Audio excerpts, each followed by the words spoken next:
I registered the same day. I registered.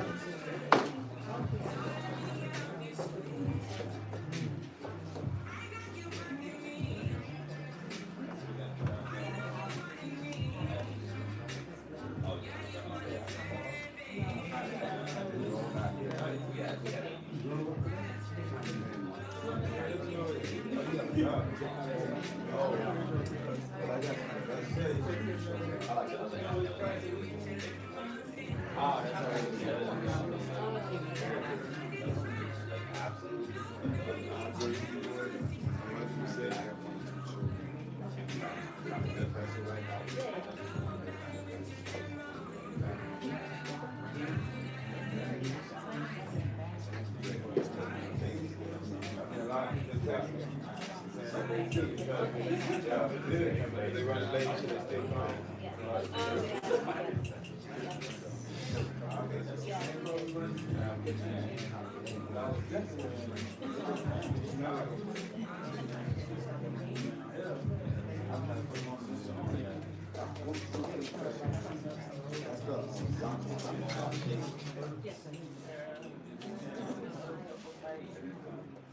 Mic check, mic check.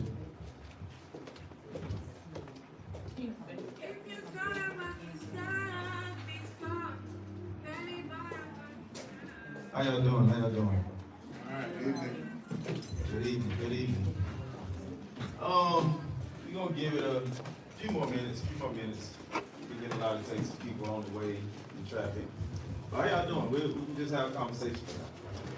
How y'all doing? So I didn't look at any of the feedback or I looked at some of the questionnaire. Did most of you guys register on Eventbrite? Yeah. Yes? And you guys seen the questionnaires that we had there? Depending on which Eventbrite you signed up for, right? I don't think all of them had questionnaire. Who in here are homeowners? Okay. Okay, perfect. Who in here are investors? Looking to invest. And first-time home buyers. Okay. So for the first-time home buyers, let me do a proper introduction first. So I can get conversation quick. So I am Emmett Combs. I'm the broker at Combs Spiller Realty Group. I am joined with Tamara Combs, Desmond Combs, and you see a lot of the Combs Spiller Realty Group shirts, which is a host of the team, agents on the team. So we launched this rent-to-own home buyer workshop, more so just to educate buyers, sellers, investors about programs that are available, to you guys, and more so give you education about it to help you understand how to utilize it in today's market, right?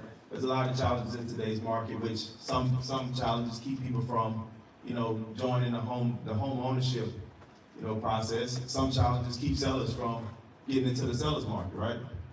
Some challenges keep investors from building their portfolio.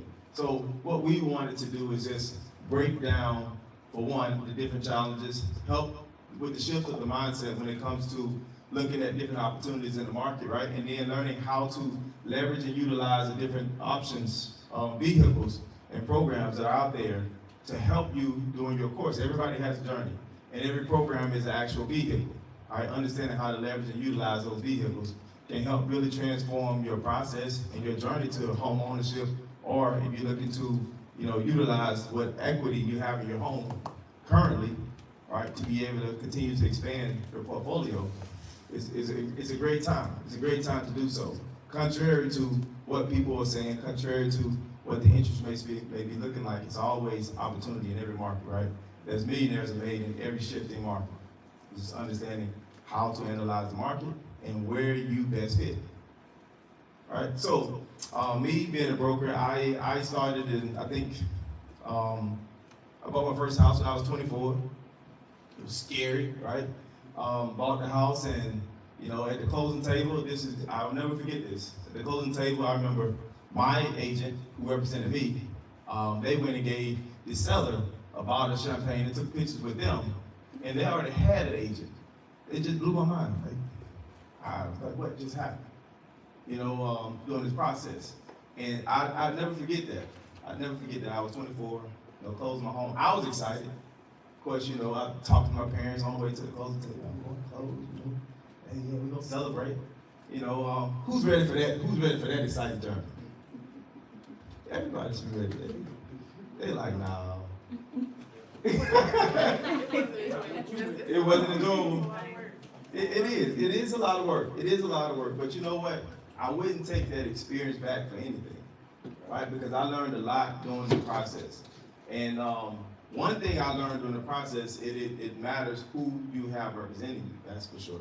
Because you don't know what you don't know, right? And just as nonchalant or just as innocent as it might be, you can be excited for all the wrong reasons, right? And for me, I was excited for all the wrong reasons.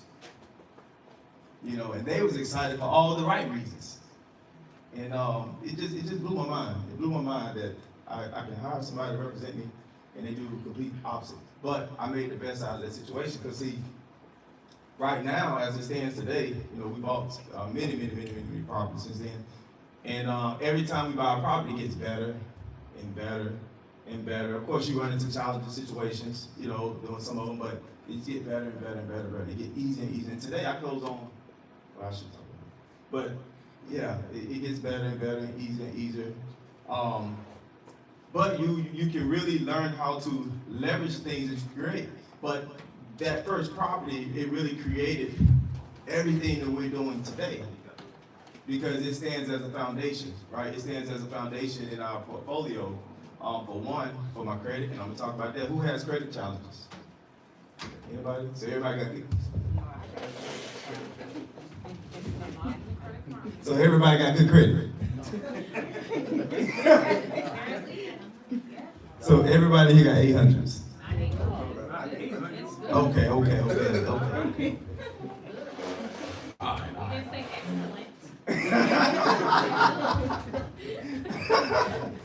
Okay, so that house was a foundation to my credit, right? It helped me to get my credit to the 800s above, and I've been there for a long time. How many people like to have people pull your credit? Anybody like? Yeah, nobody? Like people to pull your credit? No? Are you okay? When somebody said they gotta pull your credit, what's your first thought? For what? Is it gonna drop your score? And so everybody agree when you pull your credit, it drops your score. All right, we having a conversation now. So what would I tell you if you pull your credit, you're not supposed to drop your score? You're not supposed to. Welcome. You say, why does it? That's a good, you know what? The best best type of conversation start with the best answers. The best questions. That was a good question. Why does it? Understanding why it does. And that was the benefit of that first house. It helped me understand what is the basis for my credit score. I had credit challenges during my first purchase. I had DTI challenges, debt to income ratio challenges. And the reason why when you pull your credit, your credit score fluctuates is because you don't have enough credit. You don't have enough. Who thinks in order to get an 800 credit score, you must never pull your credit? Well, I guess we all agree that that's not true, right? So how would you get an 800 credit score if you don't want people pulling your credit? How is that possible? How is it possible? The utilization. Well, I mean, you can have good utilization, but why is it when somebody won't pull our credit score drops? Even with good utilization.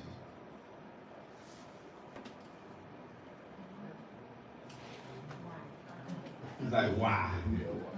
Well, it's because of the trade lines that are on your credit, right? So most of us, how many people have, I guess I'm just jumping forward a little bit, but it was conversation, so the conversation led to where we are now. So for those who just joined, welcome. We haven't got started yet. We just getting to know each other. That's all. And we just talking about one of my first transactions and why the basis of a credit score that kept me above 800 for several years now, and they ask why. Why is it that, you know, when you pull your credit score fluctuates? And so the answer is because we don't have enough trade lines, right? I pull my credit probably about two to three times every single month. 2 to 3 times every single month. And I don't pull it, but other people pull it because I'm trying to get more money. I just closed on some money today. I'm going on Monday to go get some more. My credit score never changes though.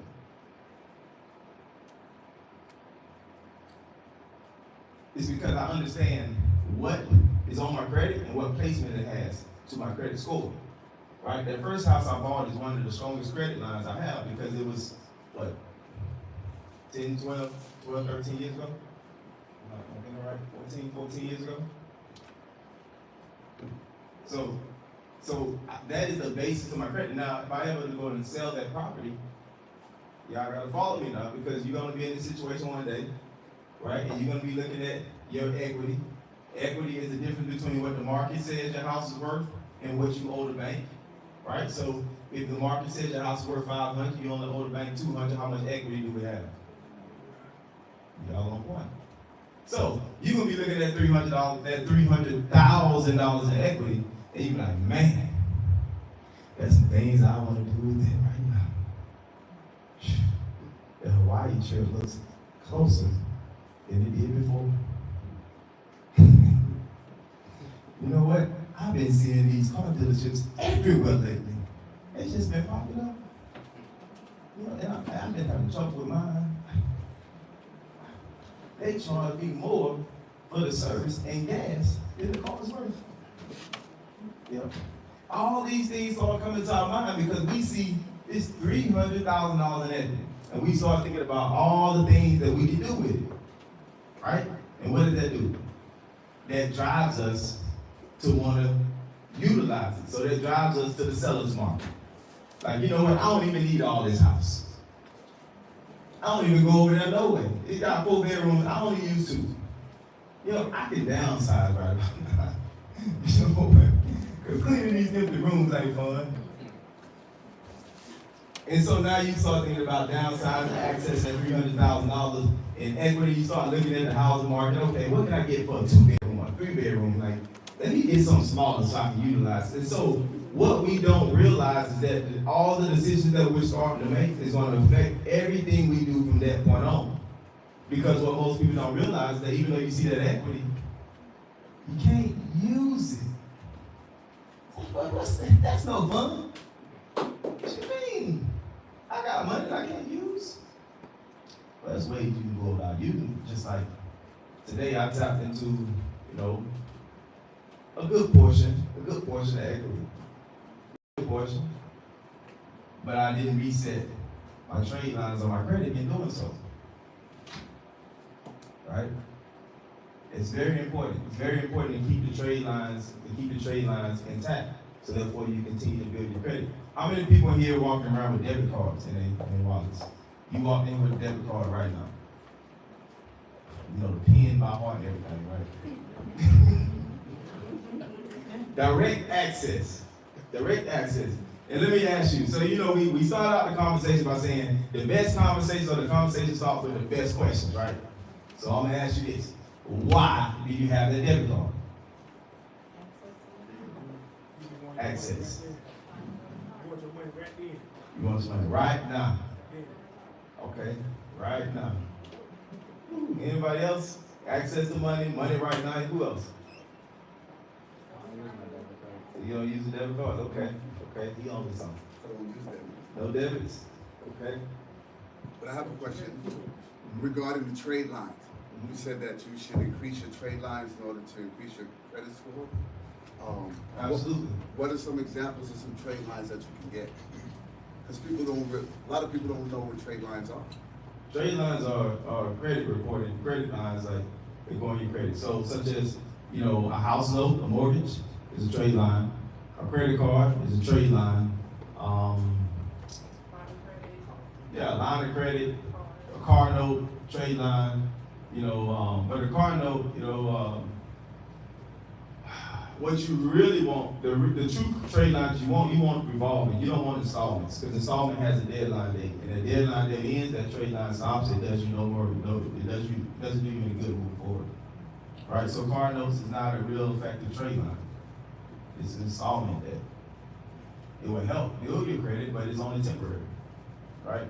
So you'll be better off putting the cars into your business name or company name. Let it build your business credit. It's going to give you more use there. And it's going to help you with your buying power over here. It's two different lives. Car, just remember this. Car doesn't live in our personal life. Only in the business life. And if it is in our personal life, then we got some restructuring to do, right? Do we agree?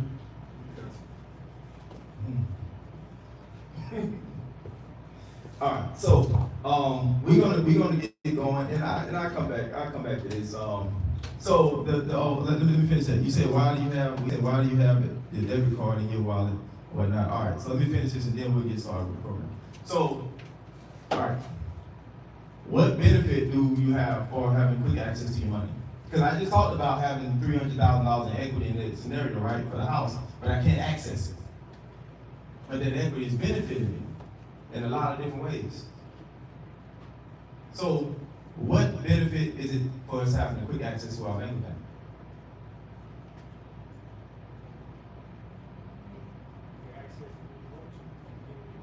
Get it when you want to. Okay, I got you. Now, I'm not as good as like tech savvy as some people are, right? I'm pretty good, but not that good. Not as good as the ones who know how to swipe your credit card without taking your credit card. You know what I mean? Now, if you walk past somebody that just swipes you, right? They didn't even touch your credit card. But they got your credit card information. They done went to the bank. They done went to Walmart. They done went to Amazon. They done went everything. And you barely even made it home. Now what you gonna do with that? You had quick access. They had quick access. So who gonna win that battle? Everybody got quick access. Okay, you doing a dispute. How long is it gonna take you to get your money back? Okay. Right then. Okay. I got you. I'm following. That's Navy Federal. If it happens again, what they gonna say?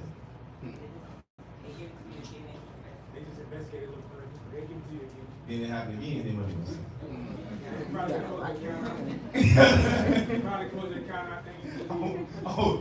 Now you get closed out on the 30. Now I ain't gonna lie, right? Every time I go to Atlanta, right? It's just something.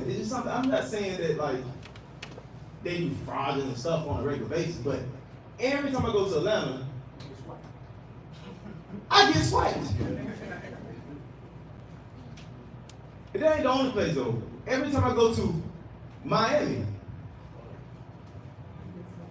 and the thing about it is I know who's swiping because I only use my card at one place. It's like, and they'll wait a couple days first for it to go to work. But I was like, I only use this card at one place. I know who you were.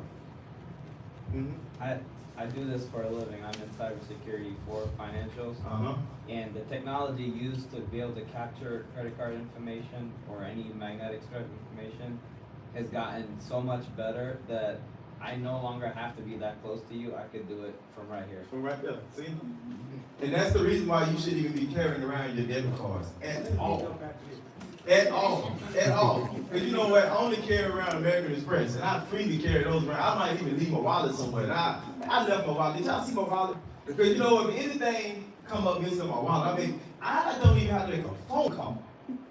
You know, because that algorithm, they know me so well. That algorithm, like, hey, Mr. Combs, I got a call. There was some questionable activity on your account. We just have some questions before we approve. So what activity? I haven't bought nothing. Well, have you logged into your account? Just verify any transactions. No. Okay, Mr. Combs, you have a card in the morning. You can continue to use it as normal, but you have a card in the morning when the new card comes in, you put it out Don't worry about paying the bill until we remove all these charges that you don't do. Every time I get a call, it's overnight to me. But see, the true benefit of it is not just that. That's one of them. But I wouldn't be carrying around debit cards for that reason, because why I gotta go file a police report every time somebody steal my stuff to just get my money back? Now you done froze my account until I approve that these charges wasn't me. That's too much. Yeah. That's too much. And then if it happens twice or 3 times, you have to go to Atlanta 2 times in 1 month. Oh Lord, now you gotta look for a whole nother bank account. You know, so the real true benefit of not carrying around debit cards is one, is that it does not give you any benefit to your credit score. See, I focus on credit building, not credit repair. So you'll never hear me talking about anything with credit repair, credit disputes, or anything of that nature, because the more credit building you have, the more good increase you have on your credit report, right? The more you can pull your credit on a regular basis, because you need a lot of people pulling your credit. What's the point of having good credit? You can't use it. I hear people all the time, I got a good credit, but you're not going to pull my credit. Why not? Pull my credit. If my credit good, what you pulling for, it ain't gonna hurt my credit. It's not gonna hurt my credit. If you have good credit. But most people don't have strong enough credit because they're not using their credit enough. And they're not self-reporting.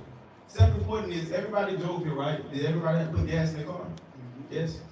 All right, for those who have a debit card, who else know you came here and who put gas in your car? Just you. You see, Amex, they already know. They know what gas I like. They know what gas station I go to on regular. They know what food I buy at the grocery store. And guess what? I be getting text messages with all type of, you got approved for this bonus card with, it got extra points if you shop at this store. Oh, I already shopped them. Then I get a concierge that call me, hey, Mr. Holmes, I'm your administrator to help you learn how to use your card and take advantage of all the benefits it has to offer. So they teach me how to use my card where I benefit the most for the points. So I make money just by using their card. I mean, shoot, man. When you get to a point where they give you enough credit to be able to do like a renovation job or buy a house on credit, you know how many free vacation they just paid for? When you swipe and your points are enough to take a vacation? How many people debit cards giving you free vacations? That's why you don't want your debit card. I don't need access to nothing that don't benefit me. And at the end of the day, if it benefits me by using somebody else's money, then I need to have access to that, not mine. So that's the true benefit. Honestly, when you do self-reporting, right, and you break it down for such as, you can start small, right? And start small is knowing that you only should be using 15% of availability on each credit card. So if you take your credit card, you take 15% of that balance, you look at your bank statement, you apply it to whatever debt you see, right? So let's say, for instance, that 15% may come up to $100. You look at your bank statement for the last 2 months, you find out what transactions are necessary, and you apply that 15%, that $100, to that necessary transaction. You put it on auto pay, you put that credit card up. Let that go for a couple months, you're gonna reach out to the credit card company, you're gonna ask for an extension of credit. See, they work off algorithms, and what your algorithm is, that you're only gonna use 15% of the available credit. So it's easy for them to give you more because they want you to spend more. So you have to show them that you're obedient with the availability of the card, that you're not going to use above that 15%. And the goal is keep requesting for more and more. I started out with a $500 limit. Now, I'm in the hundreds of thousands. But I started with a $500 limit. And Tuesday, I went to the bank and I asked them, look, I got a $500 credit card limit. Every time I really buy something, I use it for something, it maxes it out, my credit score drops. Can you please extend this credit limit? Well, you have to apply. I'm good. Anytime you want to extend your credit limit and you have to apply for new credit to extend it, you don't want that credit. Because what they're going to do is they're going to stop that trade line, they're going to start a new one. And that just started your whole trade line over. That started your history over to zero. So I'd rather have a $500 limit and not use that card and have 10-year history on that $500 than have a $5,000 limit with a 0-year history. Because I get another card with a $5,000 limit, but I still have that $500 card with a 10-year history. This is credit building. It's how you build your credit to where it works for you and not against you. All right. So we're gonna go ahead and get into the program. So I guess we can. You wanna be ready? So all right. So today what we're gonna do is we're gonna, for one, take you guys through the home buying process. All right. We are going to talk about the benefits of home ownership. We're going to also talk about the benefits of the rent-to-own program, and then at the very end, Des is going to go over like the rent-to-own program options. All right, so you guys get a full spectrum of the home buying process, what it looks like. We're going to talk about the benefit again of rent-to-own, how to apply, understanding the true values of it. Then we're going to actually talk about the actual program itself. Okay. And if you guys have any questions, feel free to raise your hand, ask questions throughout the process. All right, it's an open session. And that's what we're all about. So just to give you a brief background again, my name is Tamara Combs. I'm one of the owners, co-owners for Combs Premier Realty Group, and we're joined here by several of our team members, our agents. We are doing business. We've been helping families over the past 10 years.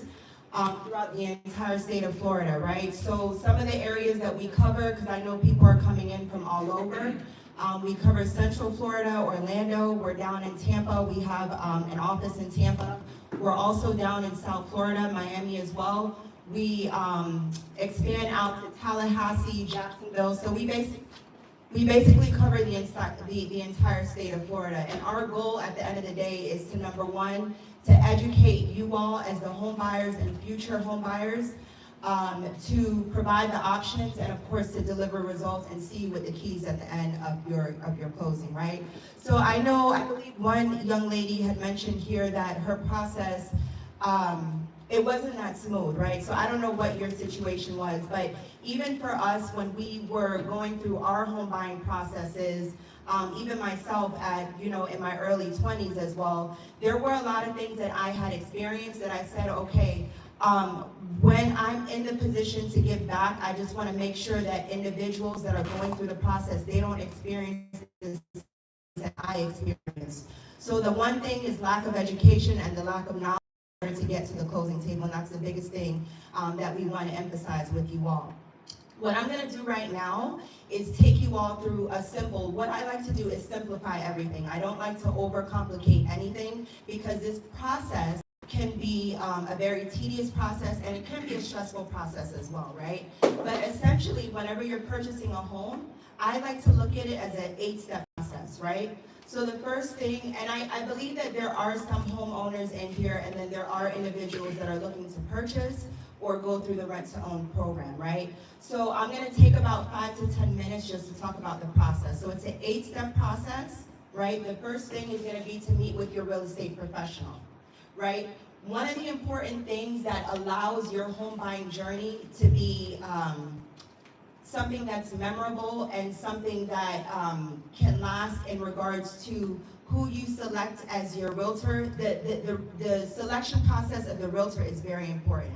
You want to make sure that you kind of do your research on the realtor along with the brokerage that they're working for to understand, what they've done in the past, right?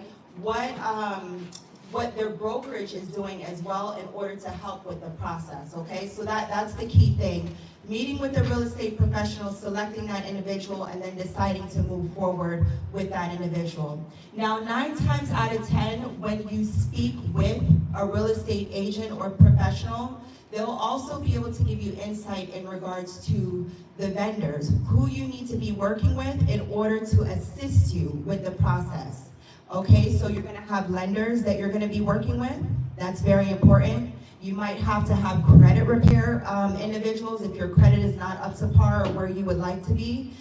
You'll have inspectors as well. So there's several different components that will assist you through the process, and there's gonna be, I would say, about 4 to 5 people along the way that's gonna be on your team, but your real estate agent will be able to provide you with those resources in regards to who's gonna be good to assist you throughout the process, okay? So the first thing, like I mentioned, is going to be, of course, meeting with your real estate professional. The next main thing is going to be to sit down and understand your finances, right? So getting with the mortgage lender, okay? Typically, when you meet with a mortgage lender, they're going to ask you for several documents that you're going to need to start your lending process. I always like to consider it as ICE. Remember I said I like to simplify everything, right? So ICE is your income, your credits, and your equity. These are the main components that the lender, the mortgage lender, is going to be digging in order to get you pre-approved to purchase your house, right? Your income is important. The reason why is because your income allows the lender to know how much house you can afford. Not only that, they're looking at your DTI ratio. Emmett had talked about that, your debt to income ratio.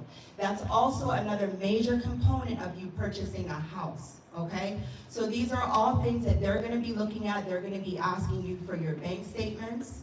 They're also going to be asking for your tax returns as well, your last 2 years of tax returns, in order to help you get pre-approved. Okay, got it? So income, and then credit, right? Credit is important. We're going to talk a little bit more about the rent-to-own expectations when it comes to credit. But on average, if you're an FHA buyer, you know, a first-time home buyer, you want to make sure that your credit score, I would recommend anywhere from like a 620 to a 640. That's just a ballpark. You do have some lenders and some programs that can work with credit scores that might be a little bit less, but give or take, your goal is to try to be at 620 to 640. As you get into conventional loans, as you get into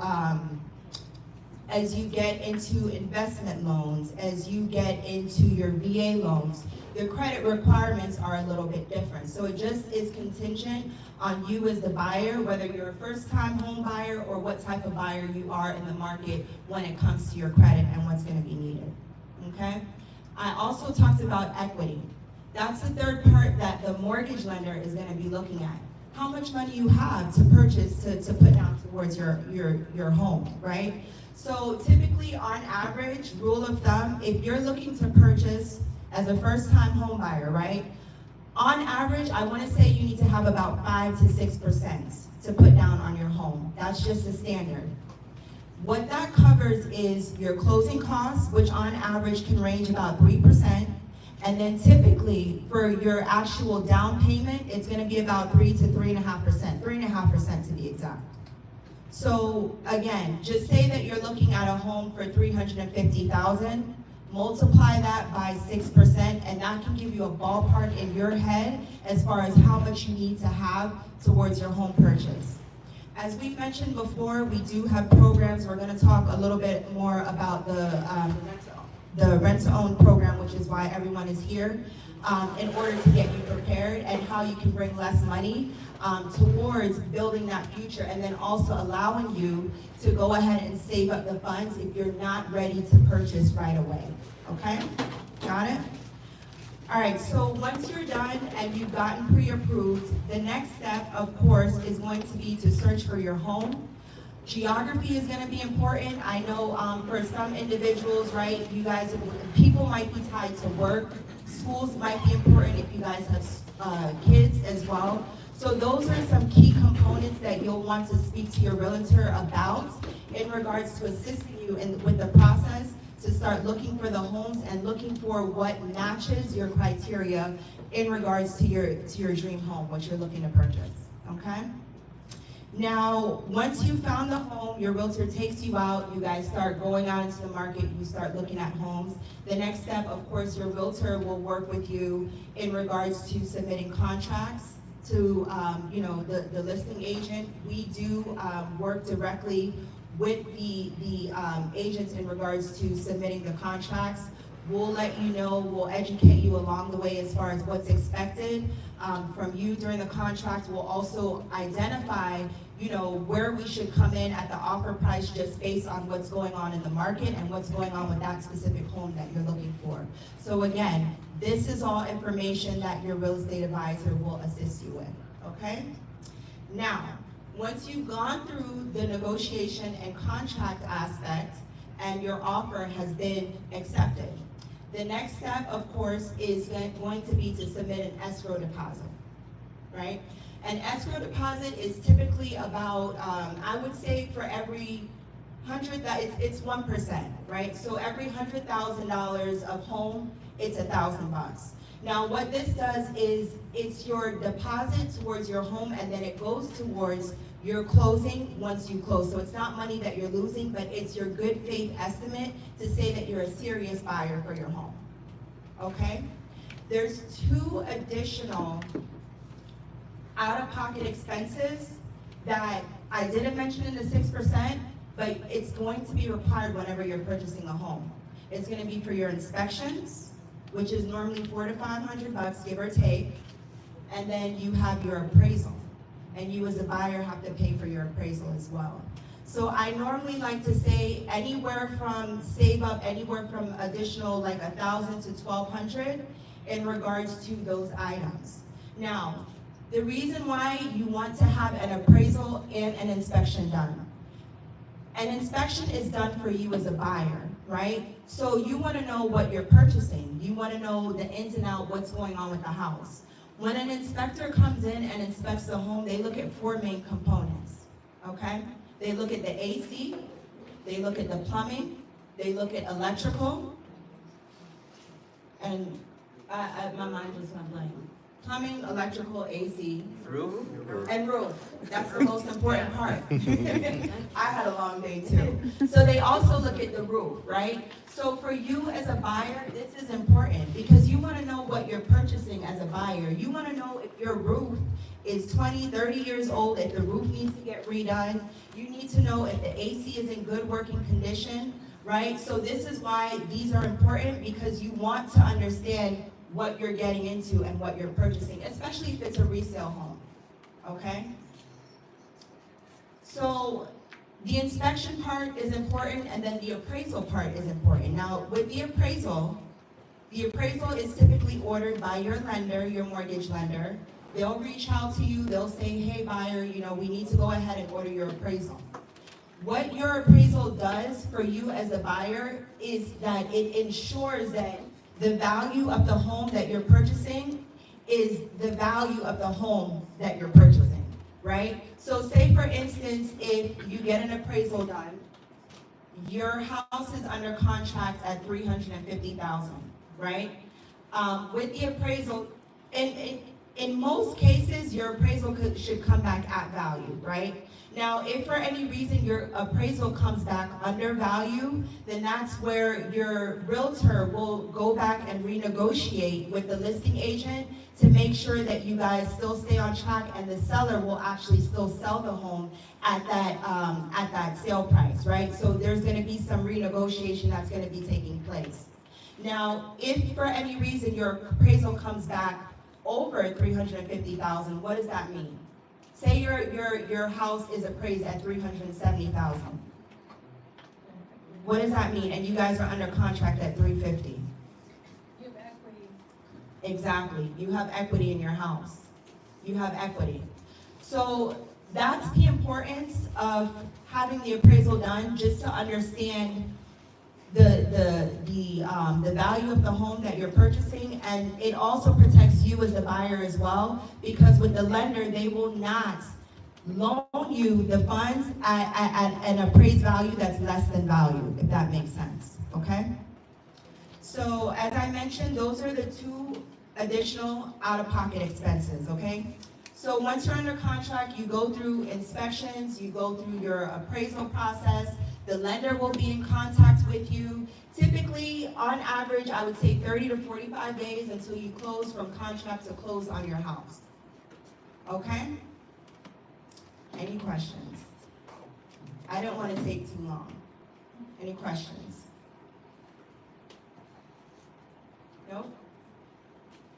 All right, thank you all. Thank you, thank you. Everybody take notes? Yeah. Because that process you do not need for what we about to talk about. So I hope you save space so you know pass. Look, see the rent to own, right? I think it takes a mindset shift with the rent to own process. A lot of people, how many people just question the legitimacy of rent to own? Anybody like I don't know, I just rent to own. Right? You trying to fool me. Nah, I just want to own. So listen, let me tell you. See, all the stuff she talked about, right? There's in this market right now. We just came out of a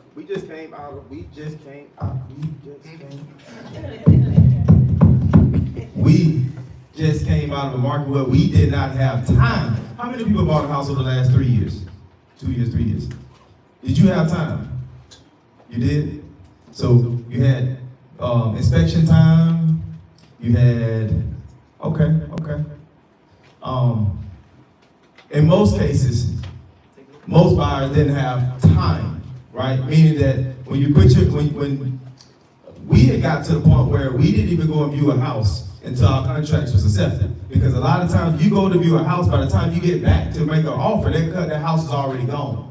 And that's what I mean by time, right? You have a lot of people that was in these different programs. They went to NACA program, they went to down payment assistance program, Habitat for Humanity, whatever the program, and they could not use those programs because the seller wouldn't give you time.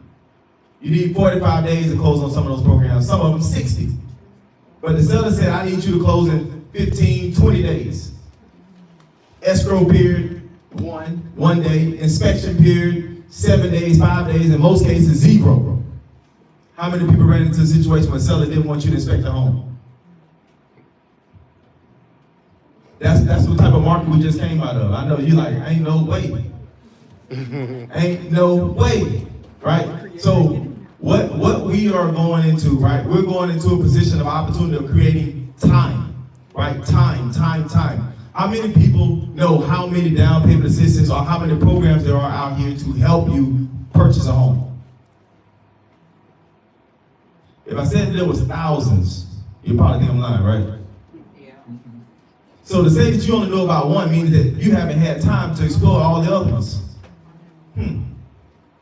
See, what I like to talk about is control versus ownership. That last line right there, I like to talk about control versus ownership because some of us have houses, right, that we don't even control. What does that look like? There's programs out here that'll give you money, right, to buy your house. Make you feel good about it. Give you $20,000, $15,000 to buy your house. Then charge you $5,000 for giving you the. How is that? How you gonna charge me $5,000 to take the $15,000? That means you really only give me $10. Right? Okay. I'm gonna dig a little deeper because I need to understand this. And so you guys know, I'm not just speaking outside of me. I am certified in all down payment assistance program, so I'm certified in this. I used to give down payment assistance classes, but then they kicked me out of the class and banned me from having the class because I asked good questions. Didn't I tell you how to have good conversations, ask good questions? Right? So because they wouldn't allow me to talk about certain things that they didn't want people to know, I wouldn't talk about it. All right, I got you. You only an hour, I'll do my hour. I stick to the buying process, but when I'm done now, I'm gonna ask some questions. And that's the part they didn't like. Because the question was, if I use your program to buy my house, and the interest rates right now, back then the interest rates were like 3, 4, 5, it was very good interest rates, right? 3, 4%. But you giving me an interest rate of 7%.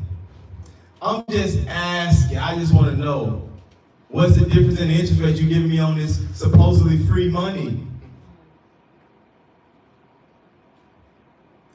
That's the part they don't want to talk about. And then if this is my home so much, right, and the equity grows, and I mean, if I want to tap into that equity and go and buy something bigger, do I get to keep this money or I got to give it back? Oh, I got to stay here for 15 years, 7 years? So you got me a prisoner of my own home. And if I move out early, I gotta pay the money back. Does that sound like free money to you? A lot of these programs, they fool you, right? And most times, when we did those down payment assistance programs, we have 80 people, 75 people, and those packed in, and they all was ready to sign up. And I was happy doing those classes. I was. Until I started realizing that they always wanted to cut my time short when I started talking about stuff that mattered. And they always wanted to answer my questions at the end. Nah, you know what? No, we're going to answer these questions now. Because if I want to rent this house out to make a profit, and it penalizes me for renting the house out, and I got to pay the money back. If I rented this house out, I'm no longer living in this house. That doesn't give me control over my home ownership. I'm a prisoner in my own house, not able to do the things that a free man should supposed to be able to do in a home. Now, there's 7 reasons to be a homeowner, right? 7 reasons to be a homeowner. First one is equity. Equity. Equity is an automatic savings plan. Automatic savings plan, meaning that I pay my rent, I pay my mortgage, part of that payment goes toward the principal, right? So there's a couple things that happen when I pay my mortgage. It pays to protect my house, that's the insurance. It pays for the loan on the house, that's the interest. And it pays the principal down, that's the equity. So 3 things happen: protection, interest, equity, with 1 payment. So it's an automatic savings plan. How many people here that have at least $100,000 saved? They'd be different. But you see, if you are a homeowner though, you should have several $100,000 saved in equity. And you don't even have to try. And so that's one of it. Now you have one of the next benefits that a lot of times people say, well, I don't want to be a homeowner because the property taxes keep going up, which is crazy, right? How many people heard it before? Property taxes is way too expensive. That's one of the good reasons to be a homeowner, because if you are renting, that your rent is going up equivalently to whatever the property tax is going up, because those pass-through expenses. How many people rent went up this year? You know what, rent is going up. I mean, it was like, they did have it at like 3%. That was like the annual. They didn't need a 10% bump. Hold up, what happened to the 3s? They did 10% bumps. You know why? Because values are going up. Those are pass-through expenses. All right? So, property taxes. When you become a homeowner, one of the true benefits of being a homeowner, we talked about the equity. Now you got homestead exemption. Homestead. When you become a homeowner, you file for your homestead exemption. That is a benefit of being a homeowner. What homestead exemption does is it protects your property tax assessment value from increasing above 3% annually. Right? So when you own that home as your primary residence, your taxes don't go up the same as everybody else's. How many people do that? Because you're a homeowner.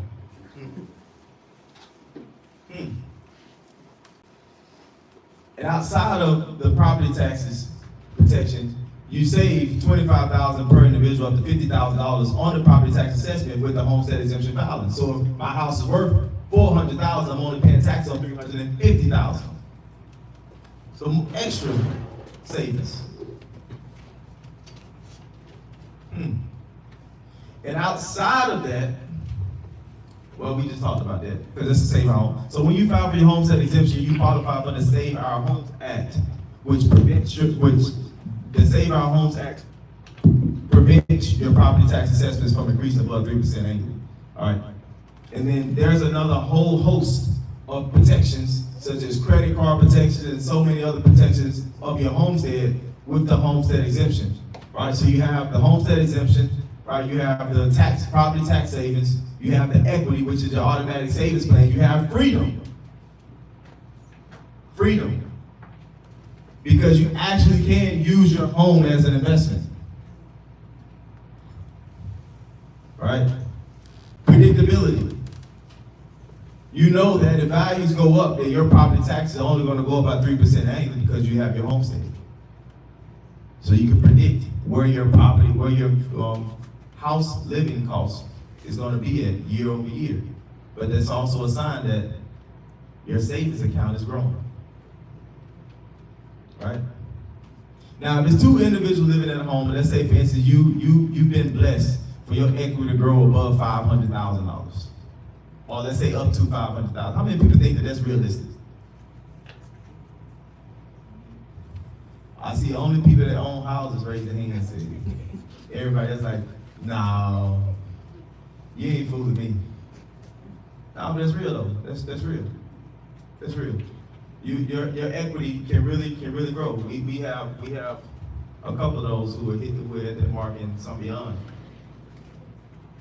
And that's equity, right? So when you sell your primary residence, how many people think you gotta pay taxes on that? You sell?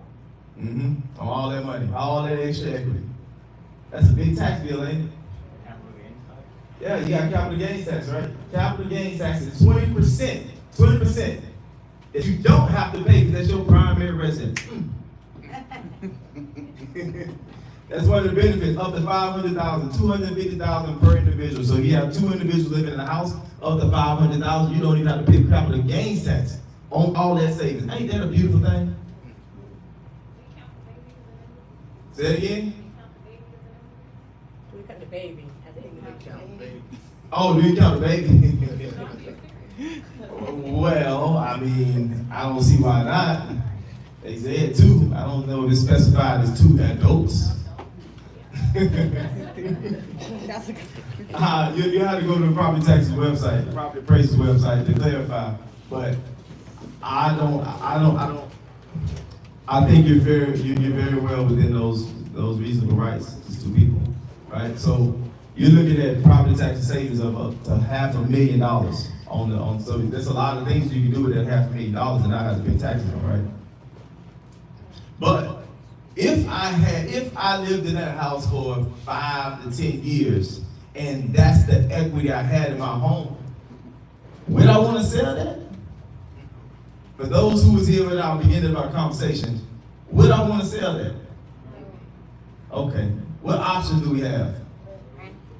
Rent? Okay. What else? Take that equity and invest it in another home. You can take the equity, invest in another home, but you gotta utilize lines of credit. Another conversation, another day. But, all right, so you have predictability, you have freedom, stability. Stability is another good one, right? Because you're able to build a community. Statistics shows when there's stability in a family, the kids succeed in life. Have a higher percentage chance of succeeding in life. That's not a statement, these are facts. These are facts. Right? So you have automatic savings plan, you have tax savings, all right, you have tax assessment protection, you have credit protection. So there's a lot of benefits of being a homeowner. All right? And so I like to call the ownership over control, right? I like to call it, because a lot of times we get into the notion that we like to own things rather than understanding the control of the asset, right? Control of the asset. Now, what this rent to own program allows control. Control. It gives you time, for one. Let's say you utilize this program, right? It gives you time to wait out the market. Why am I waiting out the market? Would there be a better time to lock in interest rates? Possibly.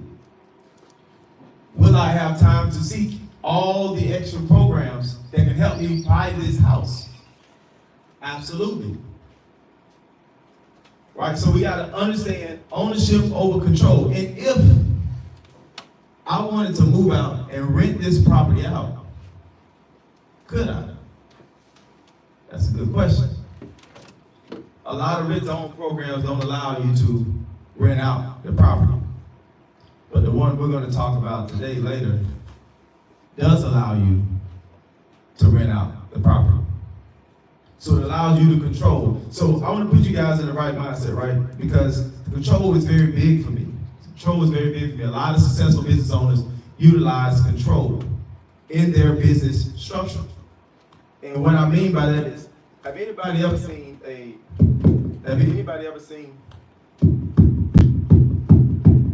mic check.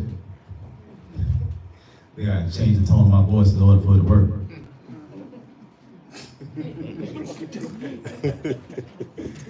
But if anybody ever seen a business purchase a building, and I think we all have seen this, and then lease the building they just purchased. Anybody ever seen that? Yeah. Well, what was the benefit of doing that? He bought it in just a lease. So let me explain. We call that raising capital. Raising capital. Successful business owners use this strategy all the time because they don't get caught up in ownership. They understand the benefit and value of control. So they'll take a successful business, go to the bank, and get a loan to buy a property, build a business, build a structure for their business to operate out of, right? Say, okay, you know what? The builder's gonna build this for me for $500,000, for instance. I think 3 years ago, realistic numbers now, not so much. $500,000, they'll build this land for me, they'll build this building for me, right? I take this building and I'll sell it to an investor for $2 million. Why would the investor buy a building for $2 million that you just had built for $5 million? Because I'm also going to sign a 10-year lease. So they have a long-term lease in place. They have a brand new building that does not need any upgrades or maintenance. That's a solid yield. That's a solid return on investment. And as a business owner, I just raised $1.5 million by understanding how to control an asset for the next 10 years. Now, if successful business owners been doing this forever to raise capital, to grow their portfolios, to invest in multiple streams of income, why have not we sat back and understand how can we actually control an asset without having to own it? Until now. And that's what I want you guys to really shift your mind and understand the benefit of control. Right? Because with the rent-to-own program, it allows you to control an asset for a certain length of time. It gives you the freedom to do what you need. So to do what you need to do, if you want to rent it out, if you want to just raise the capital or raise the equity, right? Because as the market continues to appreciate, so even at the interest rates being 7-8%, the homes are still being appreciated at 10 to 15%. 10 to 15%, the homes still been appreciated. So if you are in a vehicle that allows you to control it with a set determined price of what you're going to buy it back in, and your equity has been growing ever since you locked this in, at the end of that term, what have we just accumulated?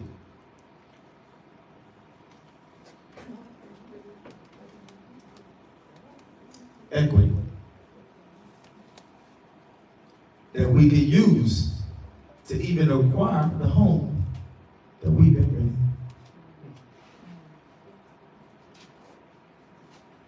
This is the benefit of truly understanding the difference between ownership and control. I see a lot of people run out there and they'll go and take the down payment assistance programs like without no question. I don't need an agent, I already got my voucher.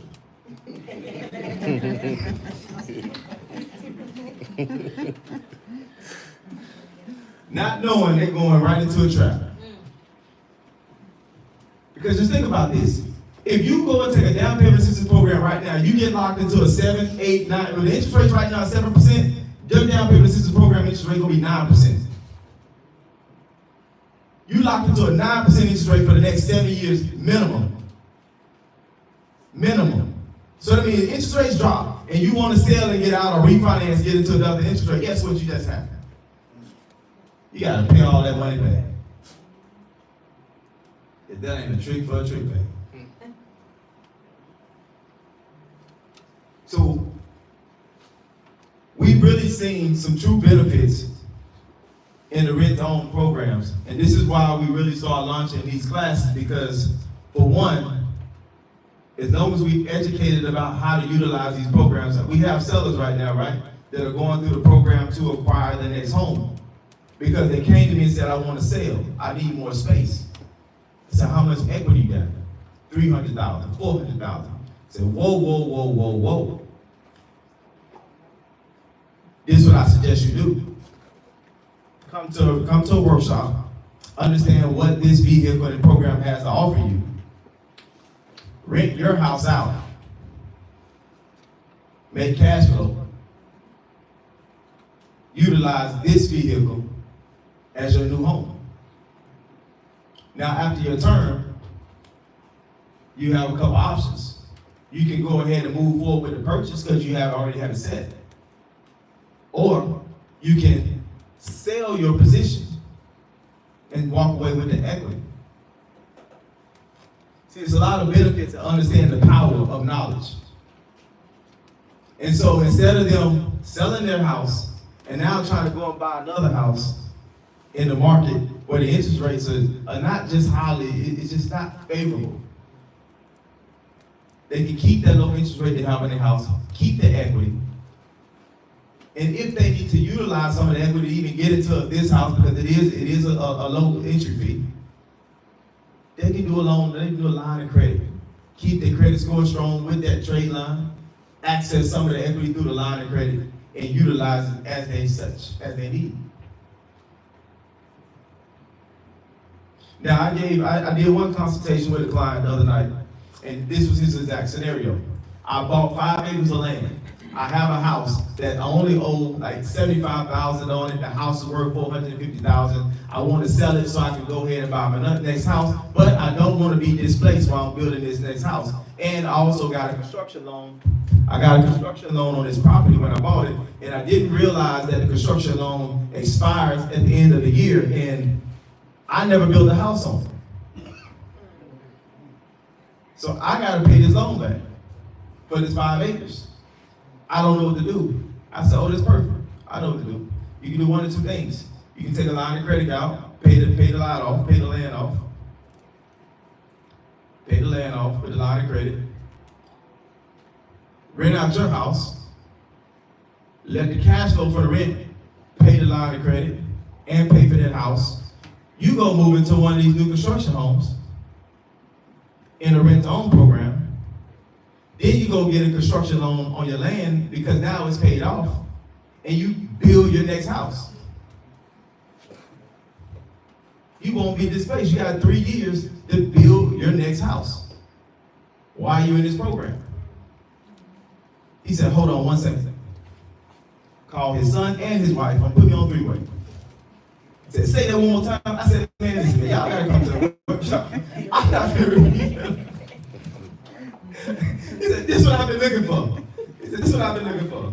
He said, say it one more time. I said, man, listen, I'm gonna do a webinar, y'all gotta come to the workshop. I'm not gonna sit here and go through all this step by step. He said, no, but it was good, I can't repeat it. I said, listen, just happen to come to the workshop. I'll do a webinar call. But I'm not finna, your son told me to call you because he had questions with the land, he told me the situation. I didn't think I was gonna go through all this. I wanted to introduce you to the program, that's it.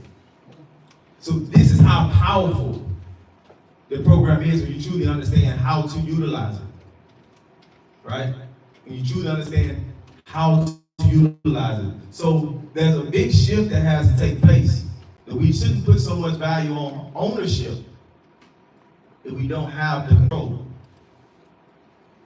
And when you look at things from that perspective, you start to eliminate all the things that you see were once available, because you see now they don't align with what your true values are now. Because if it takes away control, it's not ownership. If it takes away your control, it's not ownership. I'd rather not own it, but control it. If this is the pattern of successful business people, then what pattern should we take? There's no point in struggling, right? Not being able to save, not being able to position yourself to create financial freedom for your future by sacrificing everything just to own nothing and control very, very little. It takes a shift in our mindset, it takes a shift in our habits, it takes a shift in the way we view things if we want to see a change in our financial stability, our financial freedom. Some people, it's a lot of people that look at the program and say, nah, I just want to go and buy. And I can be honest with you. If I was in the market to go and buy a house right now, it's no doubt in my mind I wouldn't go through this program first. Why? Why not? Low entry costs. It's new construction homes. If I'm a first-time home buyer, let me tell you how powerful this is. I'm a first-time home buyer. What are the things that scare us the most going into our home, going into the home for the first time? What is one of the things that scares the most? Issues. Somebody said repairs? Repairs. How about that? How about going into a brand new home and knowing that all your repairs are taken care of during this term of this lease?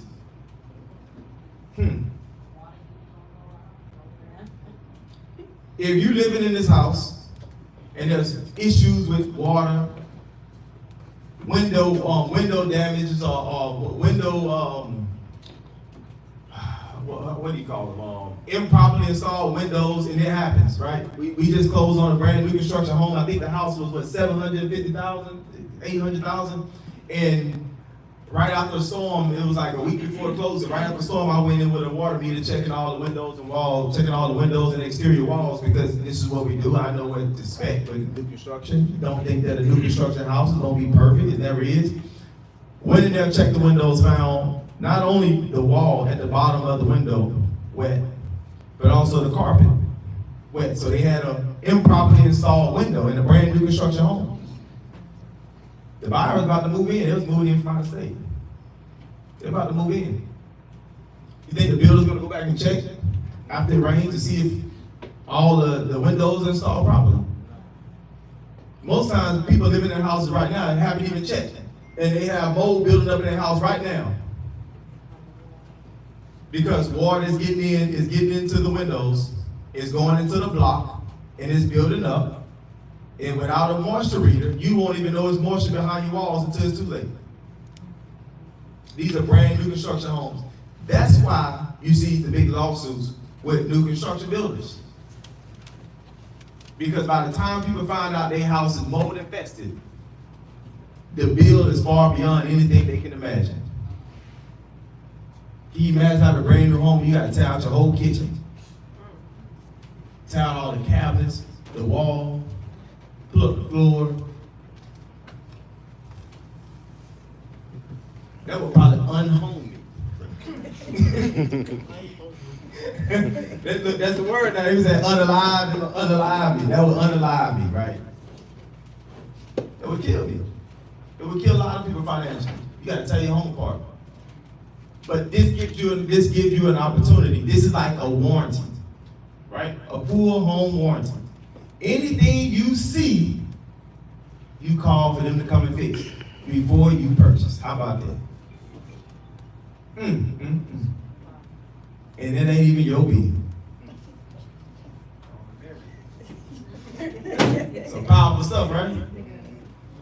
Now, that's what I call a test drive. See, that's what the market didn't offer us before. It never offered us a test drive. When have you ever heard a housing market offer you a test drive? That's what I always like to say. Buying a house is purchasing a vehicle. It's a vehicle to take us to our next destination. Why not test drive it? So, I'm going to pass it over to Dez, let him talk a little bit more about the actual rent-to-own program. Any questions for me? Any questions for me? No? All right. Hey, I don't appreciate y'all coming out. I know it's a holiday weekend, a lot of people getting ready to travel. We got the classic in town, so I appreciate y'all coming out to the workshop. So Tamara went over the home buying process, just kind of explained to you guys what you need traditionally in order to purchase a home. The three things she mentioned was income, credit, and equity. Those the lenders are pretty tight on those. They don't really waver from that. You gotta make them a proper amount of income. You gotta have your credit score up to par. If you need down payment assistance, anything like that, your credit score is definitely gonna have to be up to par. And the equity, you're gonna have money, at least 6.5% saved for down payment and closing costs on the mortgage.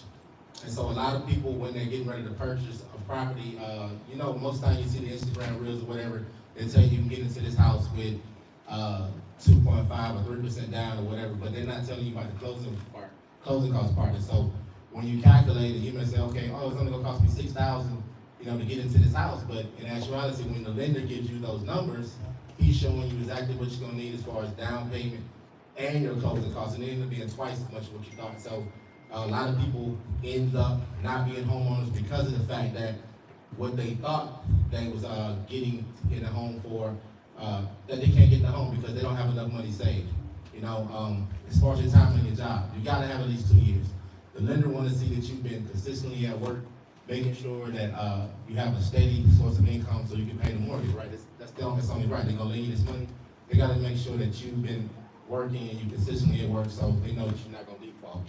And so they don't really waver from those things. So the rent-to-own programs were kind of designed in order to help bridge that gap between those people who were borderline home buyer ready and for those who borderline home buyer ready for those who was home buyer ready. So the rent-to-own program, most of the programs is available.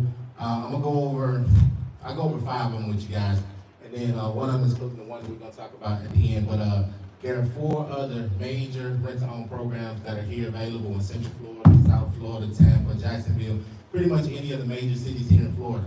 And so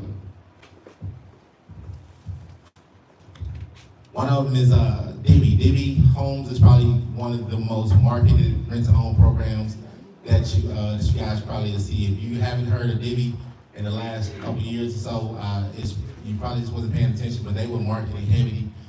They purchased a lot of homes here in Florida. They helped a lot of people become homeowners. So Divvy Homes is one of the #1 rent-to-own players in the state of Florida. Landis is another rent-to-own company modeled right after Divvy.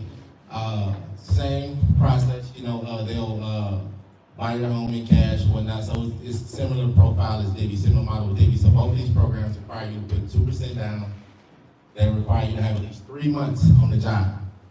And they require you to have a debt-to-income ratio no higher than 50. You have to pass a background, you have to have a clean rental history. So those are the basics for those programs. Then you have programs like Pathway Homes and Home Partners of America. Those 2 programs are more like lease-to-own programs because they only require you to put down a rental deposit. Income requirements are pretty much the same. As far as the time on your job, 3 months. So all the programs kind of similar. They follow each other as far as what they expect for you to come into the program at. So they do help you in a sense eliminate the things that the lender's looking for, get approved to purchase a house. Now once these programs get you approved, they give you a budget. They give you an actual home budget.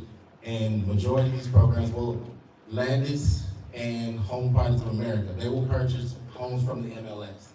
Divvy and Pathway Homes, you have to pick homes from their website because they no longer allow you to select a home. So with these programs, they give you a budget, and based off that budget, you can use that program to purchase a house with those minimum criteria that I just mentioned. Now, these programs all benefit you, I would say, in the first year. They're all built to kind of help you in the first year, and then it's more beneficial for them after that. Because the buyback price is what you really worry about with these programs, because that 2% you're putting down in the beginning with these programs, you're not getting that back with Divvy, you're not getting it back with Landis. Pathway Homes and Home Partners of America, they will give you back your rental deposit. Because remember, 2 of them, you put 2% down. 2 of these programs, you put the lease deposit down. The lease deposit you get back, the 2% down, you don't get back. And so you gotta be kind of sure that you wanna use these programs because that money is locked up if you use those rent-to-own programs. And so when you buy the home, the first year, the buyback price is gonna be really fair. You're gonna look at the buyback price, it may be like $5,000 or $6,000 more than what the actual purchase price was. But after that first year, they'll give you the terms. They'll show you the lease for the first year, the buyback for the first year, and then the second year, third year, and so on. But as you notice, the rent goes up the second year, the buyback price goes up the second year. The buyback price goes up the third year, the rent goes up the third year. And it gets to the point where those houses, because the majority of them are not new construction, the value of those homes are not gonna increase over time as fast as it would in a new construction home. So what happens is, when you in your second or third year and you try to buy that house back, wherever your buyback, if you bought the house for $300 and your buyback price is $307 the first year, now it's $340 your third year, the appraisal on that house may come back at like $320. So what do you think happens to that $20,000 that is called appraisal again? What do you think happens to that $20,000? That's the difference, that your buyback price is set for $20,000 more than the house appraised for. You gotta find the money to pay. You gotta find the money. So and not only so you're in a worse situation than you were before, because if you didn't have the money to get into, a regular mortgage before, because you was one of the people who maybe didn't have the 60% down, you're definitely not gonna have an extra $20,000 laying around to cover that appraisal gap in order to close on that mortgage. And so that's why a lot of those programs fall short after the first year. And so those are the four major players. Like I said, they all benefit you in the first year. I use Home Partners of America for a lot of my clients who is moving down because of the try before you buy kind of program. If you're coming down from out of state, you don't really know the areas in Florida, so you think you may want to live in the community. You get down here and then, the neighborhoods, you may not like your neighbors or whatever, and so after the lease turns up, you may just want to walk away. So a program like that is really beneficial for somebody who's coming from out of state, who's not familiar with the areas, because you only put down that rental deposit, and then once the lease is up, you just tell them, hey, I'm not gonna renew the lease, I get my rental deposit back, and I can move on to another home, another area, because now I'm down here, I kind of see the lay of the land, so I can move where I want to, right? And so those are the four programs that's worth mentioning as far as major players here in Florida. Now, this fifth program we're gonna talk about is the Homes Away program. Now, they're a really new program. They've actually reached out to us, and we were helping develop this program, and so we were developing this program based off of the four that I mentioned, because what they wanted to do is make sure that anything that my clients felt was a negative about those other programs, that we kind of built something that was gonna take all of the good from those programs and what they did and kind of combine them.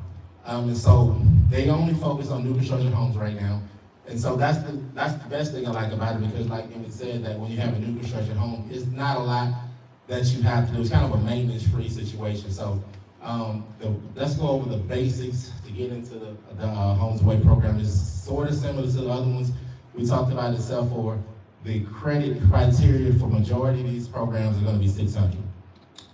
Divvy says 550, but if you have a 550, they charge you what they call an equity payment on top of your rent. So if your rent was $2,400, they'll charge you an equity payment of maybe $300, and so your rent now just jumped to $3,000. But you're not paying $3,000 for rent, but you got to give it to them just like you rent or you late. And so it's not really 550, it's really 600. If you have 600 above, they don't bother you with the equity payment.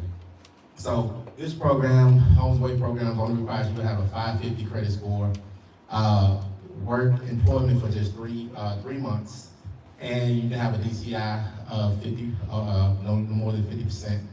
And you need to, with new construction, it's kind of tricky to tell you the minimum income, because the house that you choose is kind of determine the minimum income that you need for that house. Because if you choose a 3-bedroom house and want a garden, it's gonna cost you a lot less for a 3-bedroom house in Winter Haven. So the income requirements for Winter Garden is gonna be a lot different than Winter Haven. So what we ask everybody is, when you reach out to us in regards to this program in particular, we select the area you wanna move in first.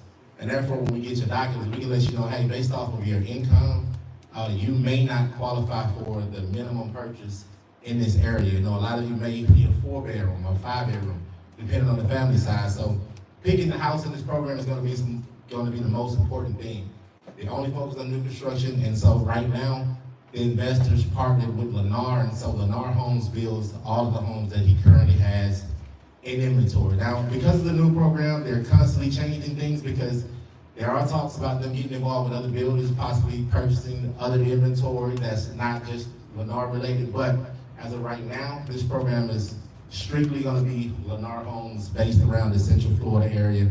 Talks about Jacksonville, Tampa, and South Florida and the Homestead area. So this program, because they have these lax criteria as far as getting in for new construction, it's not just for the people who, like I mentioned before, who couldn't qualify for a home because the money, as far as like they didn't have enough down payment, or maybe the credit score wasn't quite right. But because they're focused on new construction and the prices are a little higher, that means that a lot of the people who are interested in new construction homes are people with really good jobs, right? And so they have the income, but maybe everything else falls short. And because of the the interest rates right now, you may go to the builder and try to get qualified for one of these homes, but then they give you the estimate because of the current interest rates they have right now. The rates are crazy, and so you'd be looking at like a 3-bedroom house townhome in Claremont, and they tell you it's gonna be $3,000 a month because of the interest rate. Where in actuality, this program, you'll probably be renting that house for like $2,500. So you can rent one of these new construction houses through this program for less expensive than it costs you to buy it. And so like Emmett talked about time, this program is all about building time. And all the rent-to-own programs are about building time, but this one in particular, I think is one of the best programs, not only because we're helping develop it, and we're making it more friendly for our clients, because as a local real estate brokers, we're number one priority for us is making sure we're looking out for our clients. And so we're not so concerned about the investors. We go back and forth with them all the time about what we feel like is the best option, because they'll look at what Divvy's doing or what Langley's doing, and they'll come back to us and say, hey, we want to do this. And we're like, no, we don't. That's the reason why you didn't. We want to do it like this because this is better for our clients. We want to make sure that when you put your money down, you got an option to get your money out. Because that's the biggest thing, like I said, you don't want to have your 2% stuck, because as I said, you have to have 2% down to get in these houses. And these houses start in like the low 300s. And so you're talking about a significant amount of money that's invested, but you have the ability to get this money out of this program. So it's not locked. You have the ability to sell your interest in this program. So let's say, for example, you purchased one of these houses through the rent-to-own program. They give you a 3-year lease. You put 2% down, they give you a 3-year lease. The rate is not going to increase from year 2 and year 3. It's going to be a 3-year locked-in lease, right? So you put your 2% down. Whenever you get ready to purchase, you don't have to wait the lease out. Whenever you get ready to purchase, just give them the notice that you want to purchase this home, and they allow you to execute the purchase. Now, when you get ready to purchase, your purchase price is already determined, because they give you a 3-year buyback price, but they also give you discounts for buying it back early. So they give you a buyback price, let's say of a house that's maybe $516. Go with the one I have in the contract in the pocket, $516. The current value for that house right now was $447. The builder is selling it for $447. The 6-month buyback price for the house was $448. The 1-year buyback price on that house was around $450-ish, and the 2-year buyback price on that house was like $460-ish. So they have a built-in equity program where they give you up to 10% off of the purchase price if you can buy back within 6 months. Within 1 year, they give you 7% of the buyback price. And with 2 years, you buy back within 2 years, they give you 3% of the buyback price. And if you buy back after the 2 years, you wait till the 3 years, then it's gonna be whatever the predetermined buyback price. But because it's new construction, if anybody's familiar with how new construction does, every time they sell so many houses of that model, they increase the price. So when you start in the community and they buying these homes from the dirt phase, so a lot of these communities that they're focused on, they have a big project they're doing up in Wellness Ridge in Claremont. There's one Everby that's gonna be in the Lake Nona area. Those are the 2 big ones. Reds Ridge is gonna be in Apopka. So those are gonna be built from the dirt stage. So when you buy them in the dirt stage, they'll get it pretty much at builder's cost. And so your buyback price is based off where they purchased it at. And so when they give you a 3-year buyback price, you may be living in the house for 1.5 years, and they already selling the house for what your 3-year buyback price is. So for the next year and a half, you can just sit there and just, your rent is not going to increase. So you can just kind of wait it out and buy it back when you're ready, because the interest is what's really affecting the market right now. So you can just wait it out. You don't have to worry about what's going on for the next 3 years. The interest rates drop significantly and you want to go ahead and pull the trigger and buy it back, just let them know. And then you can start the buyback price. So you have all the time in the world. Somebody who went directly to the builder, they don't have to refinance that house in order to get that mortgage back down to what the new interest rates will be. Where you don't have to do that. You just execute your purchase contract whenever you feel that is financially best in your interest, because that's what this program is about. It's about giving you time to get everything else you need in order. Those programs that we love to hate, knockers like one of the number one programs. Everybody loves to hate that program, but it gives you the best benefits when you actually get through the process. It just takes so doggone long to get through the process that people just give up. And so when you're in a program like this where you're on a 3-year lease, you're already comfortable living inside your house, you don't have no issues. It's not stressful because you can, the knocker counselor can tell you, hey, come back in 2 months for your next appointment. Okay, I'm already living in my house. I got plenty of time to do whatever they tell me to do, but I know if I put up with this lady mess for the next 6 months, they gonna give me my down payment and my closing costs, and I'm gonna get the lowest interest rate, and I'm not gonna have to pay no mortgage insurance on here. So I've been living in this house when I put 2% down. Now I'm gonna use a knocker program to buy it back, and I'm gonna get my money back in closing, because I don't need that money to close no more. So they're gonna give me that check for the 2% I put down back. So this program is a win for anybody. And really, if you use any one of these rent-to-own programs, it's a win for you, but you gotta use it the right way. My focus in real estate, like I'm not a listing agent, I'm not a luxury agent, I do commercial, I do land, I'm a buyer's agent. And so that's how I learned about the rent-to-own programs, because buyers came to me all the time because I look like most of you. And so they wanted me to help them find a solution to home ownership. And so it was just through research and thinking of creative ways to get my clients that couldn't qualify for mortgages homes that I found these rent-to-own programs, and I realized how to use them in order to get clients in homes. And so a lot of these rent-to-own programs, they don't have a really good success rate as far as the clients buying it back.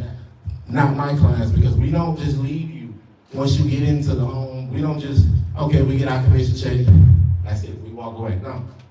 We make sure we follow up with you.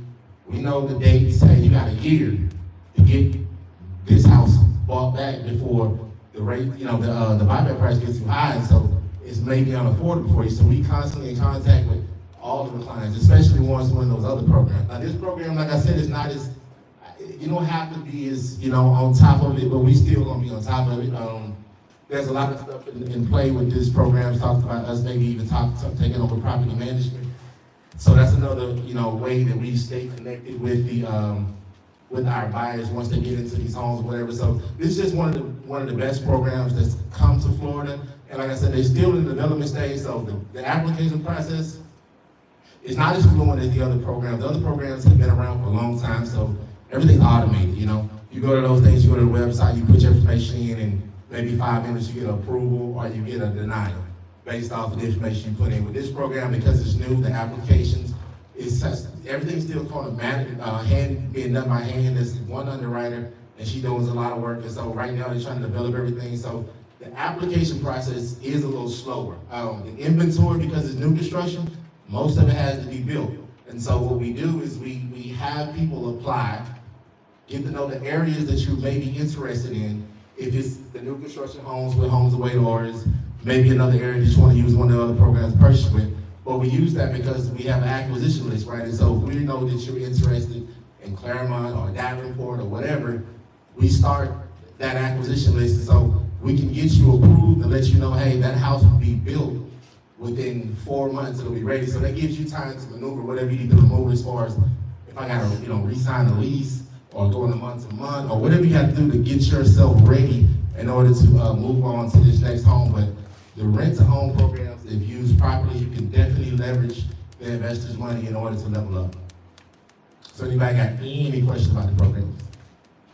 I have one. Got it.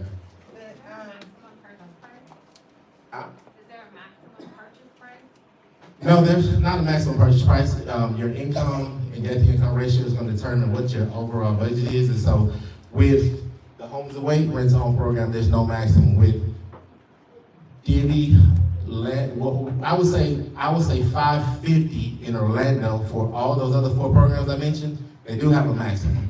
This program does not have a maximum. Miami is a little more expensive. It's $620 in Miami for those other 4 programs. Tampa is, I believe Tampa was $445. Jacksonville was like $420. Fort Myers area was, I think, like $515, somewhere in the area. But for this program, the Homes Away program, there's no maximum. It's just based off of income. And so if you can afford it, that will qualify for you, and then they'll acquire a house for you. You had a question, man? No, you answered it. Okay. You mentioned Lake Nona, Claremont, and Apopka as some of the places where new construction is being done. Are there any other areas that new construction is being done that the program is available for? Like say Lockhart area, Lake Mary, Altamont Springs? Because they've only acquired a deal with Lennar, you would have to, Lennar has properties that they're building on that side of town. So any Lennar community that's within the Central Florida region, you can go to the area map, you'll see there's properties over there, but they're not like maybe specifically in that city. But I would say for somebody who was looking to purchase somewhere very specific, with infrastructure especially, like if it's not with Lennar, maybe you want to use another builder like Pulte or David, whatever it is. The program I mentioned earlier, the Landis program, they're a really good program, and they only give you a 2-year, but they're focused more on people who are home. You got to have a 620, with that program, but they'll purchase new construction homes for you, give you a 2-year lease, and the buyback is pretty fair. Like I said, they only give you 2 years, so you don't have a crazy buyback 3-4 years down the road. They give you a 2-year because they look at your financial situation and say, hey, this person is legitimately like a 1 year away from being able to purchase. So we'll go ahead and purchase this house for them. We're gonna take out 3% on the buyback, and then that's how they win. They get the rent roll during that period. But a program like that will be beneficial for somebody who's looking for a specific community in an area that this program is not available. That's why I said the other programs can be beneficial for you. You just gotta know which program is gonna work for you in that particular area. But this particular program is only dealt with Lennar right now, and so there are gonna be a lot of holes as far as you wanna move to certain areas that these programs don't cover. And so you will wanna, find out what area that the programs cover in order to make sure you get the right program. Thank you. Is there a limit to how many times somebody can repeat this program? No, so once you get into the property or whatnot, and like Emmett mentioned, with this particular property, they have allowed us to allow you to use it almost as an investment tool. So you can purchase this with the intent of long-term renting, or if you purchase a home that's in like a Champions Gate area that the Airbnb, you can short-term rental these properties. So as long as you can afford, all they care about is making sure that you pay the rent on time. If you can cover the rent on time, they don't care where the money coming from. They just want the rent on time, and they'll allow you to do pretty much whatever. They'll even sign the little thing. You gotta sign with Airbnb to say they'll allow it. So yeah, they're cool with it. This is with the fifth home program that you just talked about with Lennar Homes. Is that what you're referencing? I can hear you. That question you just answered, you're referencing the fifth homeowner, the home buyer program? Yeah. With Lennar Homes. Yeah, Okay. the Homes Away program is that's the only one that will allow you to use this property as an investment style. Like the other ones, you don't even ask them. If they even have if they even think that you using this property for any other reason than your personal home, with the other programs, they will evict you. And so I've already had that done in Georgia, where I had a client running a dog clinic out of the house. In Atlanta, right? Everything happened in Atlanta, but like, yeah, he was running. He had a he was running. I don't know what he was doing, but it was dogs everywhere. And then so he said, I saw the letter, and it was like he tried to put it off on his wife or whoever that left the dogs over, and it was crazy. But yeah, they started the eviction process, but they didn't evict him. They just told him that he had basically to find a new place to live. Could you go in a little bit more from like the investment side though? Like let's say, you know, through this program, if I wanted to get like a couple of the homes, do I have to already have the rental like lined up, or do once I get it, I have to then go and find my own renters and then stick them in there for? Yeah, I'll probably go over that more with you, but so actually get the property right, you just gotta go through the minimum requirements. And they're gonna underwrite the file, whatever, and they're gonna say, okay, well, yeah, he can qualify for this house, they're gonna approve you. And you put down, once you put down that money, that 2% deposit, your first month's rent, you know, it's pretty much yours. And so if you want to go get multiple properties, then it'd probably be something simple as just email, hey, you know, I have, you know, tenants in the other ones, because they're gonna know that you leased another property for them. Show them maybe the lease that you have that one leased out, or you using it for Airbnb purposes, and you finna purchase another one, because really only care about the, like I mentioned, you have to be able to put the 2% down, pay the first month rent. As long as the rent's on time, they don't ask no questions about what you're using the property for. Yeah, they're gonna look at me for the rent, but how I get the rent, they don't care. No.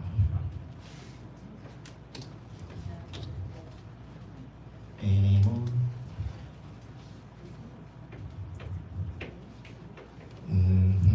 Yeah, so this one, right now, there is, I think, 1 or 2 homes that they still have available from the previous inventory they had, and they're supposed to be delivered. And when is the next one supposed to come? Like January? The big one is in January. Yeah, January. And so, when, like I said, when the approval process is a little slow, but because the houses are not, you know, ready yet, that they're not in a hurry, but we're trying to get something established to where, if you see on the top of there where it says, the second line, earn $200 per month until delivery. So we're trying to get a system set up to where once you get approved, you get your approval letter, and then they'll let you know, okay, this house won't be ready until like May, because just getting, you know, they just broke, you know, ground on it or whatever. It's gonna be like 6 months before it's finished. And so we're trying to get something where we can get you approved, and then they're gonna not pay you directly, but give you like a $200 a month credit until the house is built. It prevents you from moving on to, like, you know, signing a lease, renewing a lease or something. So to give you incentive to maybe pay a little more, you know, on a month-to-month basis, in order to make sure that you're able to move in once the house is ready to be delivered. And so that's something we're working on. Like I said, this is something that's, you know, is a fluid system right now until we get everything 100%. We'll be presenting these workshops. Maybe start at the top of the year, we'll start back again. We're gonna probably pause for the holidays and whatnot, but once we get more information about how we're gonna move about with the program, how the inventory is gonna be delivered to us, we'll be able to update you as far as like when we expect, you know, homes to be able to be delivered. But we are trying to get people approved and give people approval letters based off the communities they're looking to move in, and try to get you a credit of $200 per month, which can be used towards your down payment or first month rent whenever you're ready to move in. And so that's something that we're definitely trying to do for you as far as incentives, not to get it a longer lease and maybe going on a month-to-month basis if it's like 3 or 4 months until the house is being delivered. Go ahead. With the program, so is there any current inventory on all the locations that you mentioned, or is everything built to order? No, it's not built to order. So there's current inventory. There was current inventory, but like we you know. So Yeah. we had a meeting with them. They had acquired 12 homes as like a starter for the program, and they was trying to basically test the market and see how it would do, because they didn't really know what, you know, they're from California, so they come out here to Florida, they just see everybody else doing it, and they think it's easy. Oh, we're just gonna buy a house and we're just gonna put it on Zillow, and then somebody think, oh, it don't work like that. So they had a bunch of houses that was just sitting. We had a meeting one day, and then a month later, all the houses was gone. We got one left. And so we've been selling the houses, and so we're gonna everything they put out, we're gonna try to sell. But the inventory doesn't have to be made to order. If they have a home in the community that you're interested in, that financing fall through, because the interest rates are high that they don't want to continue with the closing. That house falls back on the market. If you're interested in that community and it happens to be the size home that you're looking for, then they would put a purchase on that house directly for you. But once again, you have to already be fully approved. It wouldn't be like we start the application process and then we're gonna try to get you approved for that house.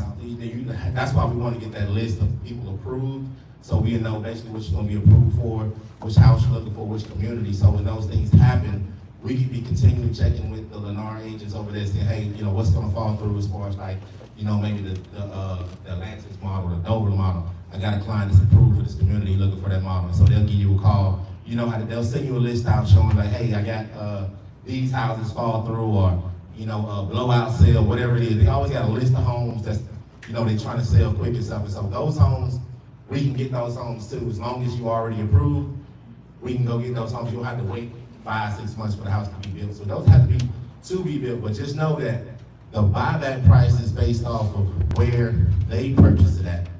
So if you get one of these one-offs, that's one of these houses that's for sale right now, whereas if they bought the houses in the community, right, and they got something coming that's gonna be delivered, but it's gonna be delivered in like 5 months.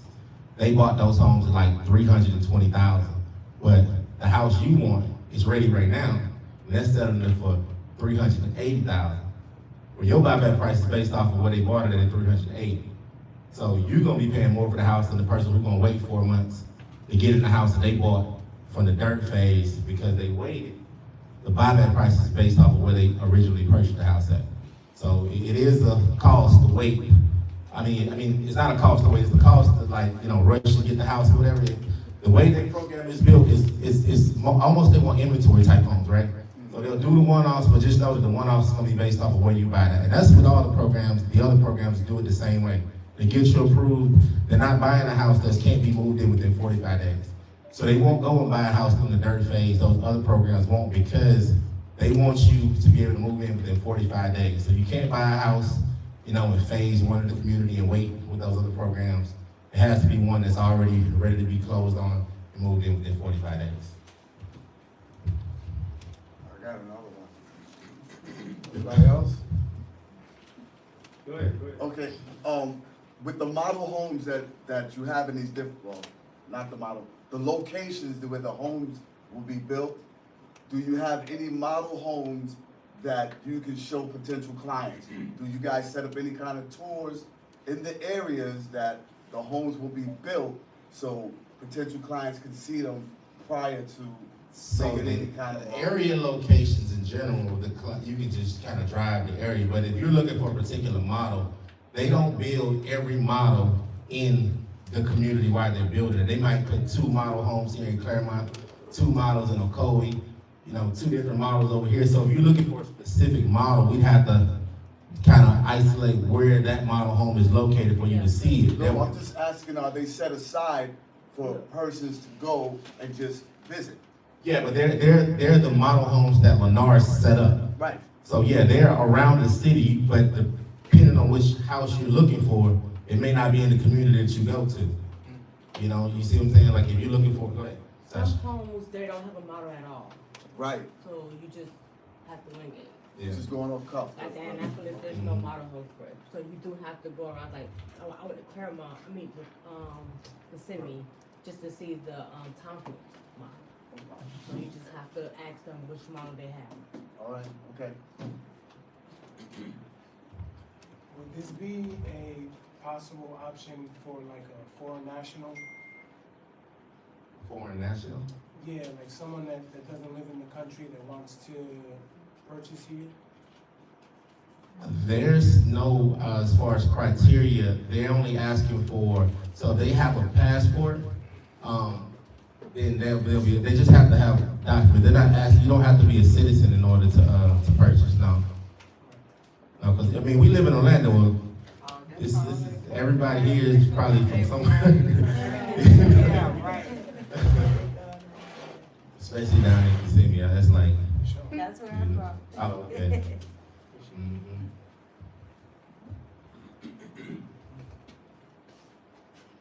Questions? Questions? Okay.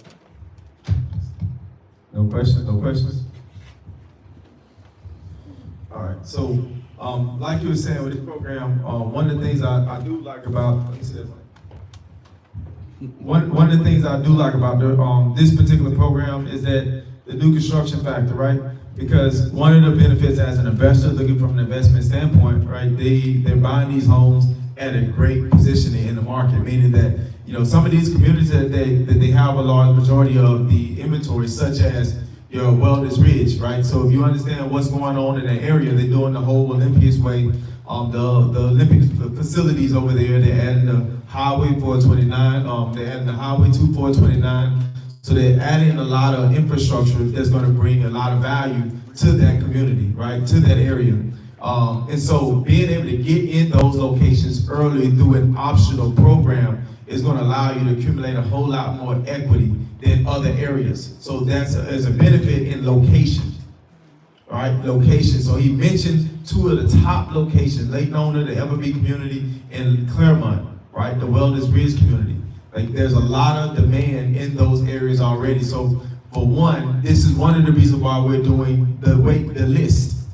We're creating a list of approved buyers, people who are approved for the program. So therefore, as the inventory get delivered, we already have people that's identified which property they'll be occupying. So they're not coming out, you know, and you're able to choose if you're not approved. Only the properties are going to the people who are already approved on the list, right? Because again, it is a wait list. Like when we first met them, they had 12 properties, and now it's only one property left.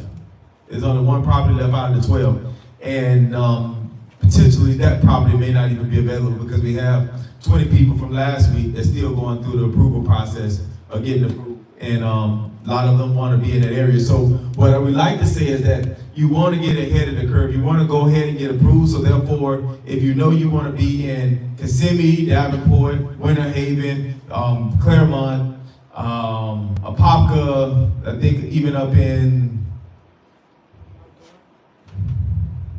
Mount Dora. Yeah, Mount Dora. There's some other areas on the east side, Daytona.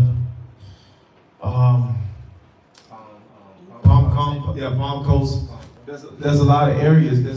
But the deal is the inventory is coming, right? The inventory is being built. The inventory is coming. The more people we have on the list, the more aggressive we can get them to go and purchase, right? We have a community we were just discussing today, a community of 200 homes. Possibly, see, there's some issues that we have when acquiring so many homes because the builders don't allow investors to acquire more than 10% of the community. So in these communities, we got 10% of the first phase, 10% of the second phase. You know, so we have 10% of each phase. So we're working on a deal now where we'll be able to acquire the whole community. It's 208 homes in this one community. And with that, we'll become the builder. So we'll have homes that we'll sell directly to consumers, and we'll have homes that 10% of those homes as we release will be sold through this rent-to-own program. So it's options coming about, but again, the way to get in early is just like anything else. We talk about, you know, get in early and watch your equity grow. It's the same exact thing. Get in early in these programs, in these communities, and your equity can actually acquire the home for you. Because if you're able to get into your Wellness Ridge community in the first phase, and by year 3, in that community, they have a 5-year build-out phase, 5-year build-out time. So they're going to be there for 5 years, right? They have several different phases. We're in phase 1. So if you get in with the first phase of this program, by year 3, you'll have more than enough equity to be able to use your equity as your down payment to purchase your own home.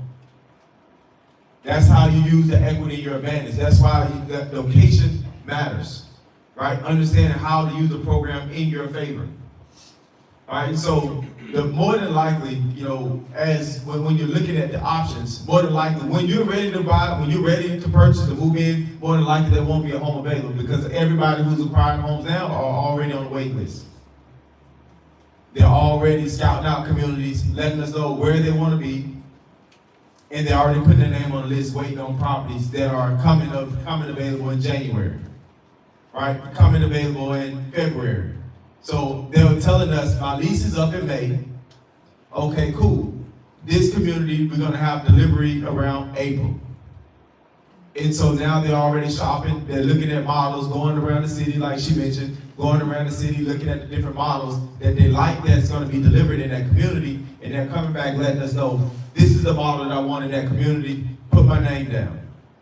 And so now they can plan, very strategically, how they're gonna really get out of the lease that they're currently in and transition right into this property.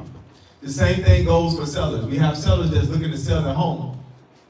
We told them, don't sell your home if you can help it. But if you must, then you can utilize this program as well the same way.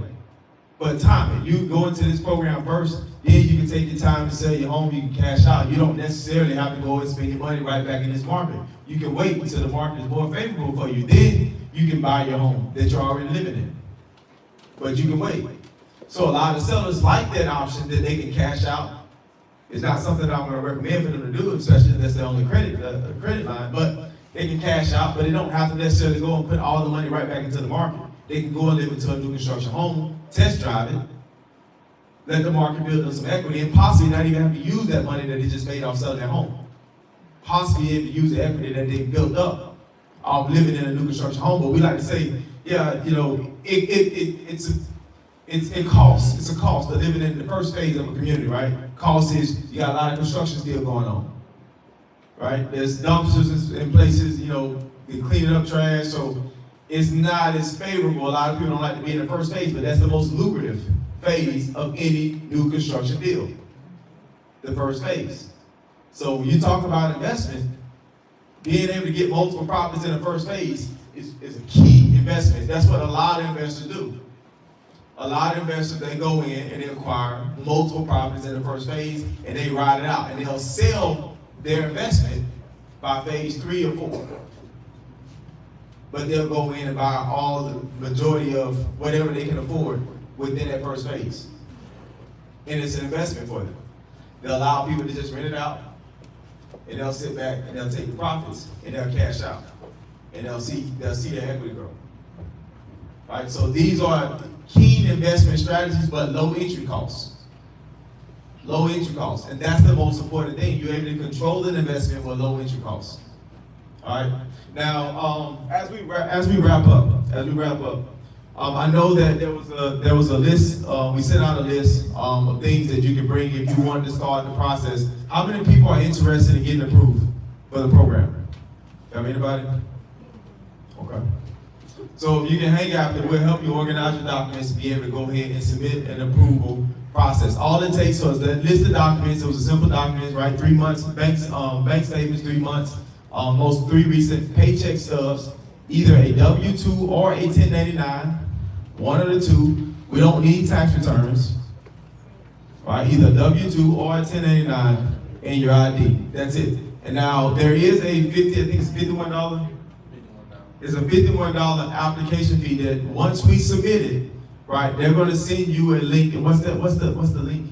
Lease Runner. It's Lease Runner. There will be a link or email from Lease Runner that will be the actual background and credit check. Because we've been having to go back and follow what people say, I never received it. Well, it didn't come from the person we submitted to. It came from okay, that's what it was. So it's Lease Runner, and then you have to pay your $51 for the application fee. And then from there, it's 3 to 5 days once we submit it. But the sooner you get on the list, the better position you'll be able to choose which home and location you want at the earliest convenience of delivery of the homes. All right, like I say, we already have a list that is accumulating, and we're going to keep building the list as homes being delivered. And we are able to, once we get people approved, we are able to go and do one-offs if they tell us exactly, I want this house. It don't have to be in this neighborhood, but it can be in this area. And then that's when we reach out to Lennar and we try to find a home that may fall through. But like you said, the purchase price will be at the price, the buyback price will be set from the price that from where they purchased it at, right? So it won't be 100% in line with the properties that we have that will be delivered. Got it? All right. So I think that's all. Do we have any other questions? Any questions for me in particular? Anybody have any questions about the home buying process that we don't need right now?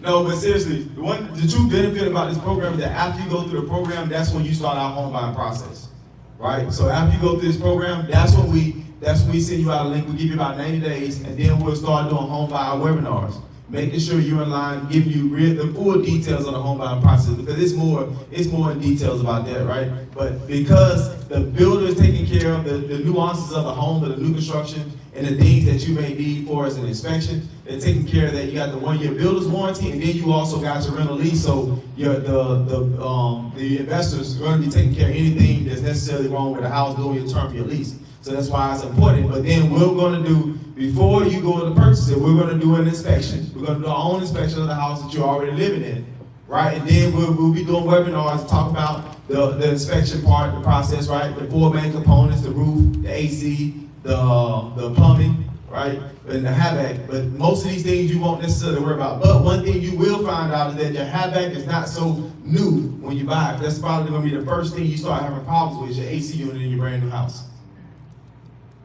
It just happens, right? But we're gonna use the investors to make sure they fix them coils before we buy, because we know what the issue is. This is our warranty, all right? And so we're gonna take you through the home buying process, and for those who need help, you need help with credit, you need help with down payment, right? We're gonna put you through, we have a format, we're gonna put you through as well, and we'll let you know all the programs that you're approved for. So now you can go and apply for all the programs. You can take your time and learn about which ones are beneficial to you and which ones you need to avoid. And so now we can set our buying pace based on which programs we may use. Whether it's NACA, whether it's any other down payment assistance program that offer grants. Grants. We don't want your free money.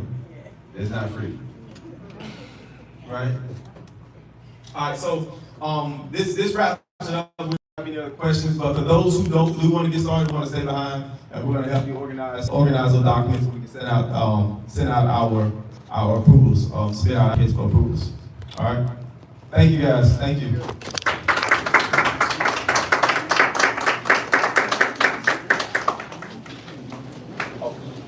Hold on. One question. One thing.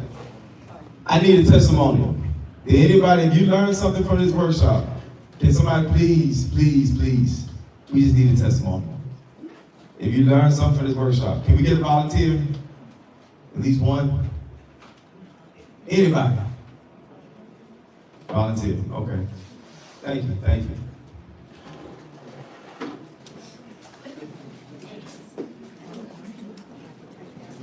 you.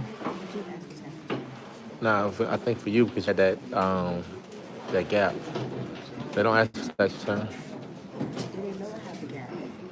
They don't ask for tax returns. No, I'm saying they don't ask for tax returns. Just tell me what he said, what she said.